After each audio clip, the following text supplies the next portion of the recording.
ಗದಗ ಜಿಲ್ಲೆಯಲ್ಲೊಬ್ಬ ವಿನೂತನ ಕಳ್ಳನನ್ನು ಅಲ್ಲಿನ ಜನರು ಸದೆ ಬಡೆದು ಕಂಬಕ್ಕೆ ಕಟ್ಟಿ ಥಳಿಸಿ ಪೊಲೀಸರಿಗೆ ಒಪ್ಪಿಸಿದ ಘಟನೆಯೊಂದು ನಡೆದಿದೆ.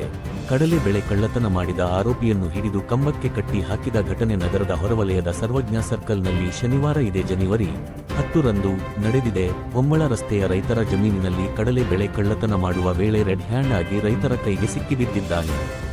30 ವರ್ಷದ ಚಿದಾನಂದ ಛಲವಾದಿ ಎಂಬ ಕಡಲೆ ಬೆಳೆ ಕಳ್ಳನ ಬಂಧನವಾಗಿದೆ.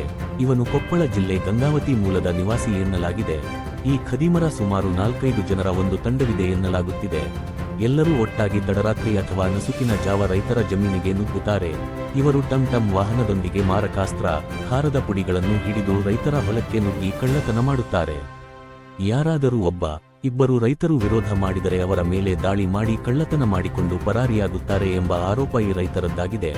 ಹೀಗೆ ಕಳೆದ 1 ವಾರದಿಂದ ಅನೇಕ ರೈತರ ಜಮೀನಿನಲ್ಲಿ ಸಾಕಷ್ಟು ಹಸಿ ಕಡಲೆ ಬೆಳೆ ಕಳ್ಳತನವಾಗುತ್ತಿತ್ತು.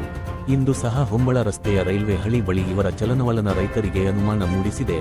ಇತರೆ ರೈತರಿಗೆ ಫೋನ್ ಮಾಡಿ ಮಾಹಿತಿ ನೀಡಿ ರೈತರು ಜಮಾವಣೆ ಆಗುತ್ತಿದ್ದಂತೆ 3-4 ಜನ ಎಸ್ಕೇಪ್ ಆಗಿದ್ದಾರೆ. ಹಸಿ ಕಡಲೆ ಬೆಳೆ ಮೂಟೆ ಸಮೇತ ಓರ್ವ ಸಿಕ್ಕಿಬಿದ್ದಿದ್ದಾನೆ. ಆತನನ್ನು ಹಿಡಿದು ಸರ್ವಜ್ಞ ಸರ್ಕಲ್ ಕಂಬಕ್ಕೆ ಕಟ್ಟಿ ಹಾಕಿ ಕಡಲೆ ಹಾರ ಮಾಡಿ ಕೊರಳಲ್ಲಿ ಹಾಕಿ ಆಕ್ರೋಶ ವ್ಯಕ್ತಪಡಿಸಿದರು. ನಂತರ ರೈತರು ಆತನನ್ನು ಪೊಲೀಸರಿಗೆ ಒಪ್ಪಿಸಿದ್ದಾರೆ. ಹಸಿ ಕಡಲೆ ಬೆಳೆ ಕಳ್ಳತನ ಮಾಡಿ ಮಾರಾಟ ಮಾಡುವುದೇ ಇವರ ಕಾಯಕವಾದಂತಿದೆ. ಆರೋಪಿ ವಶಕ್ಕೆ ಪಡೆದ ಪೊಲೀಸರು ತನಿಖೆ ನಡೆಸಿದ್ದಾರೆ. ಈ ಕುರಿತು ಗದಗ ಗ್ರಾಮೀಣ ಪೊಲೀಸ್ ಠಾಣೆಯಲ್ಲಿ ಪ್ರಕರಣ ದಾಖಲಾಗಿದೆ.